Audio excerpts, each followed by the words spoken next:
Hari ini hari Arafah. Jangan tinggalkan doa kita kepada Allah. Semustahil apapun permintaan kita, insya-Allah Allah akan memakbulkannya. Mintalah doa untuk jodoh, untuk rezeki, untuk umur, untuk pekerjaan dan apa sahaja. Jom aminkan doa ini bersama. Ya Allah, ya Rahman, ya Rahim, dengan keberkatan hari Arafah ini, ampunkan dosa kami ya Allah. Berikan kepada kami kekuatan untuk melawan hawa nafsu kami.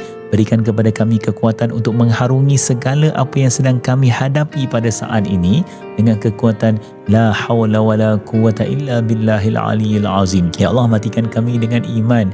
Matikan kami dalam ketakwaan. La ilaha illallah wahdahu la syarikalah. Lahul mulku wa lahul hamd wa huwa ala kulli syai'in qadir. Ya Allah, pandang kami pada saat ini dengan pandangan kasih sayang. Banyak doa yang ingin kami rintihkan. Ya Allah, terimalah rayuan kami.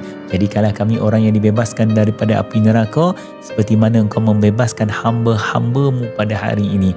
Ya Allah, tolong satukan jiwa dan juga hati kami. Lahirkan daripada kami, ya Allah, zuriat yang saleh dan salihah.